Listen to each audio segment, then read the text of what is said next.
Voilà, donc il faut resituer le millésime 2013 avec ses éléments climatiques. On a eu un hiver incroyablement humide, suivi d'un printemps qui a été lui-même très humide, assez frais, jusqu'à juin.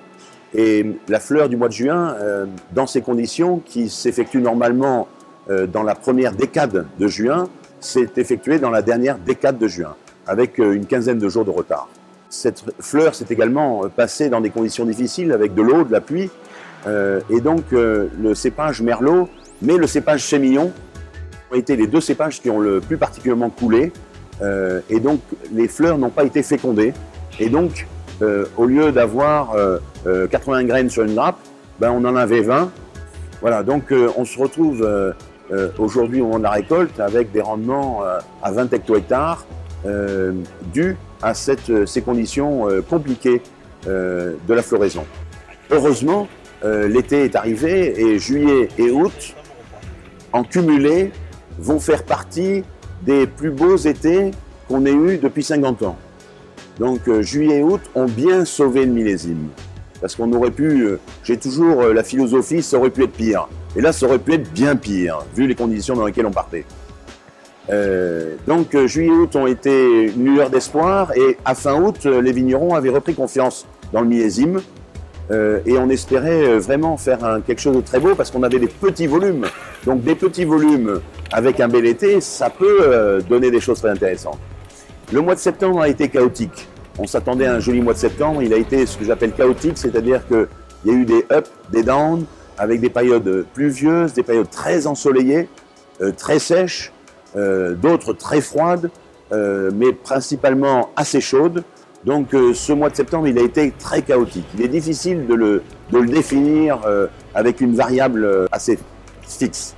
Ce mois de septembre a donné des blancs de belle qualité parce que les blancs ont plutôt besoin d'acidité. Et ce millésime est porteur d'acidité. Ce millésime tardif est porteur d'acidité. Donc on a une très belle acidité dans des blancs, avec finalement des degrés qui s'en sortent bien, avec des pH qui sont des très jolis pH.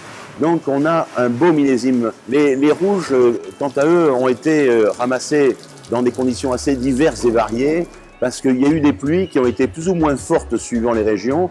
Chez nous, il y a un fameux week-end où il est tombé plus de 100 mm dans certaines régions de Bordeaux. On a eu 20 mm ici. Donc on a serré un petit peu les fesses, mais, enfin si j'ose dire, mais on est passé. Et grâce à ça, les merlots ont été ramassés dans de bonnes conditions et on a fait des jolis merlots.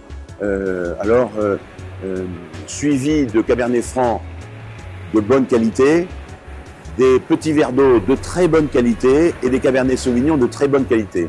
Donc finalement, si on devait noter sur 5 étoiles la qualité d'un millésime à Bordeaux, j'ai envie de dire qu'avec 2009 et 2010, on a connu des 5 étoiles plus. C'est-à-dire vraiment le côté exceptionnel. Sur 2011, 2012 et 2013, on a plutôt connu des millésimes qui sont autour de 4 étoiles. Et si on devait affiner un petit peu, je dirais que les blancs sont peut-être 4 étoiles plus, parce qu'on a fait des très jolis vins blancs secs. Les merlots sont plutôt entre 3,5 et 4. Les petits verres d'eau sont plutôt vers 4,5. Et les Cabernet Sauvignon sont entre 4 et 4,5, suivant la nature du sol, suivant leur précocité au niveau de la maturité. Donc un millésime qui va sortir autour de 4 étoiles, et autour de 4 étoiles parce que c'est un millésime de grande hétérogénéité. Donc on le voit bien dans nos cuves, on a des choses magnifiques et on a des choses un petit peu moins belles. Et donc les propriétés vont aussi avoir, chacune d'entre elles, cette hétérogénéité. Donc il faudra être très sélectif dans les assemblages. Pas trop non plus, parce qu'on n'est pas sur un millésime comme 2009 et 2010, donc il faut raison garder. On a des problèmes de volume, on a des problèmes de qualité, donc le curseur sera à fixer avec raison et un bon sens paysan.